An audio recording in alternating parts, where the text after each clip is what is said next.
JCP ತಂದು ಈ ರೀತಿ ನೋಡಿ ಈ ದೃಶ್ಯ ಒಂದು ಯಾವ ರೀತಿ ಇದೆ ಇದು ಅಂದರೆ ಇದು ಒಬ್ಬ ನೋಡಲಿಕ್ಕೆ ಸಮಾಜ ತಲೆ ತಗ್ಸುವಂಥ ಒಂದು ದೃಶ್ಯವನ್ನು ಇವತ್ತು ಮುನಿರತ್ನ ಮಾಡಿ ಹೋಗಿದ್ದಾನೆ. ನಿಜವಾಗ್ಲೂ ಅದು ಅವನಿಗೆ ಮನುಷ್ಯತ್ವನೇ ಇಲ್ಲದಂಥ ಒಂದು ವ್ಯಕ್ತಿ. ನೀವು ಹೇಳಿದ್ರಿ ಸುಪ್ರೀಂ ಕೋರ್ಟ್ ಆದೇಶ ಇದೆ, ಏಕಾಏಕಿ ಖಾಲಿ ಮಾಡೋಂಗಿಲ್ಲ. ಹೌದು, ಖಂಡಿತ ನೀವು ಹೇಳೋದೆಲ್ಲ ಸರಿ ಇದೆ. ಆದರೆ ಪಾಲನೆ ಮಾಡಬೇಕಾದವ್ರು ಯಾರು? ಅದನ್ನು ಶಾಸಕನಾದವ್ನು ಮಾಡಬೇಕು. ಇಲ್ಲಿ ಸ್ಥಳೀಯವಾದಂಥ ಇಲಾಖೆ, ಪೊಲೀಸ್ ಇಲಾಖೆ ಮಾಡಬೇಕು, ಸ್ಥಳೀಯ ಸಂಸ್ಥೆ BBMP ಮಾಡಬೇಕು. ಇವರೆಲ್ಲರೂ ದಾರಿ ತಪ್ಪಿಸಿ ಪಾಪ ಎಲ್ಲೋ ಒಬ್ಬ ಪಾಪರೆಡ್ಡಿ ಅಂತೇಳಿ ಇಂಜಿನಿಯರ್ ತಲೆ ಕಟ್ಟಿ ಅವ್ನು ನೋಡಿಸ್ತಾ ನಾನು ನೋಡಿಸಿಲ್ಲ ಅಂತ ಹೇಳ್ತೀಯಲ್ಲ. ನೀನೇನು ಮಾಡ್ತಾ ಇದ್ದೀಯ? ಆಯಿತು, ಸ್ಥಳೀಯ ಒಬ್ಬ ಪಾಪರೆಡ್ಡಿ ಇಂಜಿನಿಯರೇ ಬಂದು ಇದನ್ನು ಡೆಮಾಲೇಷನ್ ಮಾಡಿದ್ದಾನೆ, ಹಾಗೆ ಇಟ್ಕೊಳ್ಳೋಣ. ನೀನೇನು ಮಾಡ್ತಾ ಇದೀಯ? ಈಗ ಇಲ್ಲಿ ಬಾ, ಸ್ಥಳಕ್ಕೆ ಬಾ, ಇವ್ರ ಕಣ್ಣೀರು ವರ್ಷು, ಇವ್ರ ಕಷ್ಟಕ್ಕಾಗು. ನಿನಗೆ ಓಟ ಗೆಲ್ಸಿಲ್ವಾ? ಈ ಕಡೆ ಬಂದಿಲ್ಲ.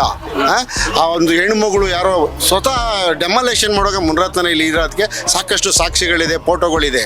ಒಬ್ಬ ಹೆಣ್ಮಗಳು ಯಾರೋ ಕಾಲಿಡ್ಕೊಳ್ಳೋಕೆ ಹೋಗಿದೆ, ಹೊಡಿ ನಮ್ಮ ಗುಡಿಸುಗಳನ್ನ ಹೊಡೆದಾಕ್ಬೇಡಿ, ನಮ್ಮನ್ನು ಬೀದಿಗೆ ತರಬೇಡಿ ಅಂತ